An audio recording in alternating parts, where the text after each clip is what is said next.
अस्सलामुअलैकुम वरहमतुल्लाहि वबरकातुहू। कैसे हैं आप सब? उम्मीद करता हूँ कि आप सब खैरियत से होंगे। ये वीडियो जो है ना, ये नए और पुराने दोनों स्टूडेंट्स के लिए है जिन्होंने न्यूली एडमिटेड है इस सेमेस्टर में फॉल 2023 के। और अगर कोई previous student like old student है वीयू का, तो उसके लिए भी ये वीडियो काफ़ी फ़ायदेमंद साबित होगी। वीडियो को एंड तक वॉच करिएगा। और अगर आपने अभी तक मेरे व्हाट्सएप ग्रुप को ज्वाइन नहीं किया तो मेरे व्हाट्सएप ग्रुप का लिंक नीचे डिस्क्रिप्शन में आपको मिल जाएगा, वहाँ जाके इसको ज्वाइन कर लें।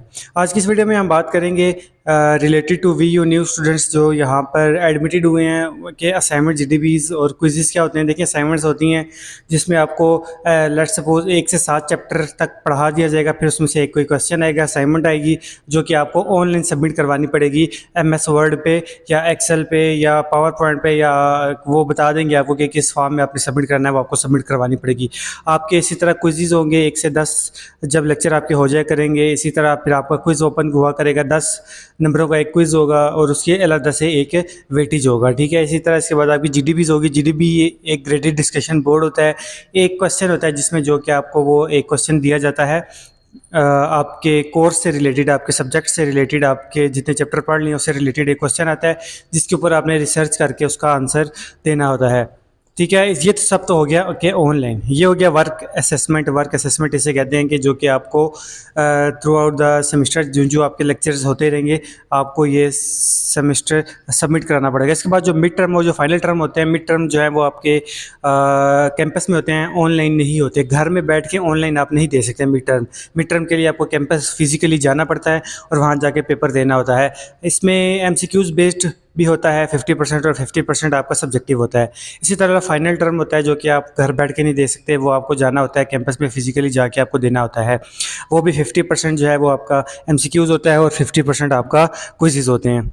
इसी तरह जो असाइनमेंट जीडीबी क्विज़ेस हैं ये आपको घर बैठ के देने होते हैं, ऑनलाइन देने होते हैं। प्रैक्टिकल्स जो हैं स्टूडेंट्स पूछ होते हैं ये हमें कैंपस देने होते हैं। देखें, सीएस के जो प्रैक्टिकल्स हैं वो यहाँ पे देने होते हैं, घर में ही बैठ के प्रैक्टिकल्स होते हैं उनके। इसी तरह जिस तरह बाकी सब्जेक्ट्स होते हैं ना, इसी तरह प्रैक्टिकल का एक सब्जेक्ट होता है जिसमें आपकी क्विज़ेस वगैरह आते हैं। इसी तरह कुछ सब्जेक्ट्स ऐसे हैं जिसमें आपको लेक्चर्स भी सारे व्यू करने पड़ते हैं।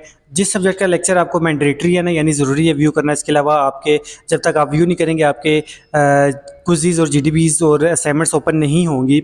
तो वो व्यू पहले आपको बता देता है, आपको नोटिफिकेशन आ जाता है कि आपको इस सब्जेक्ट के लेक्चर्स वॉच करना ज़रूरी है। और जिसका ये नोटिफिकेशन या आपको ना बताए व्यू के ये सब्जेक्ट इंपॉर्टेंट है, इसके लेक्चर्स लेना इंपॉर्टेंट है, तो फिर आप उसको बेशक छोड़ दें। बेशक आप उस अगर यूट्यूब से भी पढ़ते हैं, किसी और सोर्स से भी पढ़ते हैं, वो इट्स ओके होगा वीयू के लिए। अगर वीयू ने जैसे CS101 है उसके लेक्चर्स लेना ज़रूरी है, तो वो जब तक आप वॉच नहीं करेंगे तब तक आपके असाइनमेंट जीडीबीज ओपन नहीं होंगे। और अगर आप वो अटैम्प्ट नहीं करेंगे तो फिर आपका मिड टर्म में पास होना ख़तरे में पड़ जाएगा। और अगर आप मिड टर्म में फेल हो गए तो फिर आप फाइनल टर्म में पेपर नहीं दे सकते। तो ये बात ध्यान में रखिएगा, अगर आप मिड टर्म में फेल हो गए तो फाइनल पेपर नहीं दे सकेंगे। ठीक है, तो असाइनमेंट जीडीबीज क्विज़ेस भी आपको करना लाजमी होंगे। ये नहीं है कि आप वो छोड़ देंगे और आप पास हो जाएंगे। हाँ, पास हो सकते हैं अगर आप असाइनमेंट जीडीबीज छोड़ भी दें, लेकिन बहुत ज़्यादा मेहनत करने की ज़रूरत पड़ जाएगी। लेकिन मैं आपको ये रिकमेंड करूँगा कि आप असाइनमेंट जीडीबीज क्विज़ेस मत छोड़ें, उसको सीधे तहे दिल से अच्छे तरीके से उसको अटेम्प्ट करें। और बुक्स के बारे में मैं आपको बताता चलूँ तो बुक्स जो है वो बहुत सारे वीयू के कैंपसेस हैं जो कि कैंपस में जाके अगर आप उनको बुक्स कहेंगे वो आपको प्रोवाइड कर देंगे। अगर वो आपको बुक्स प्रोवाइड नहीं करते तो आप ऑनलाइन सॉफ्ट कापीज़ इनकी मौजूद होती है, वहाँ से पढ़ सकते हैं या यूट्यूब से पढ़ सकते हैं। अगर आपको हार्ड कॉपी में चाहिए तो जो इनके हैंड आउट सॉफ्ट कॉपी में नेट में अवेलेबल है, डाउनलोड करके आप किसी फ़ोटोस्टेट मशीन वाले के पास जाके उसको बाहर से फ़ोटोस्टेट भी करवा सकते हैं।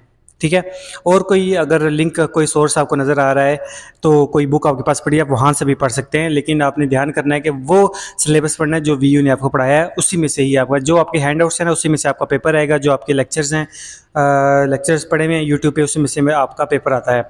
पास होना बहुत ईजी होता है। 40% की आपकी वर्क असेसमेंट होती है, 60% आपका फाइनल टर्म का वेटेज होता है। पास होने के लिहाज से अगर मैं बताऊँ तो पास आप इजीली हो सकते हैं। ठीक है, इसी तरह भी इजीली नहीं, लेकिन पढ़ना तो पड़ता है ऑब्वियसली, लेकिन आप कम मेहनत करके अच्छे नंबरों से आप जो है वीयू में पास हो सकते हैं। और फ़ी वाउचर आप सबका आ गया है। ठीक है, फ़ी वाउचर जो है वो आप अपना डाउनलोड करें और फ़ी वाउचर जो है वो आप अपना सबमिट कराएं, लाजमी उसको फ़ीस पे करें। इसी तरह आपकी हर महीने फ़ीस अगर आपको उसको डिवाइड करते हैं हर मंथ में, तो हर महीने आपकी फ़ीस जो है वो आती रहेगी। असाइनमेंट्स के लिए उसके सॉल्यूशंस के लिए मेरे व्हाट्सएप ग्रुप को ज्वाइन कर लें। अगर आप LMS हैंडलिंग करवाना चाहते हैं तो मेरे ग्रुप को ज्वाइन कर लें। अगर आप पेड असाइनमेंट क्विज़ वगैरह करवाना चाहते हैं तब भी आप मेरे व्हाट्सएप ग्रुप को ज्वाइन कर लें और आप मेरे से ये सर्विसेज ले सकते हैं। गारंटी नहीं होती मार्क्स वगैरह की, लेकिन मैं अपनी तरफ से पूरा 100% करता हूँ। और ज़रूरी बात क्या है जो आप लोग पूछ रहे थे, हाँ, कोर्स सिलेक्शन का आप पूछ रहे थे कि अभी तक हमारे कोर्सेज लोड नहीं हुए, तो वो अभी तक ब्लर आ रहे हैं। तो वो जब आपकी क्लासेस शुरू होंगी ना, जब आप उन सब्जेक्ट्स की फ़ीस पे कर देंगे तो फिर आपके वो सब्जेक्ट्स विजिबल हो जाएंगे, आप उसके असाइनमेंट GTBs वगैरह जो है वो अटेम्प्ट कर सकेंगे। ठीक है, बाकी चैनल को सब्सक्राइब कर लो, दुआओं में याद रखिएगा। अल्लाह हाफिज़।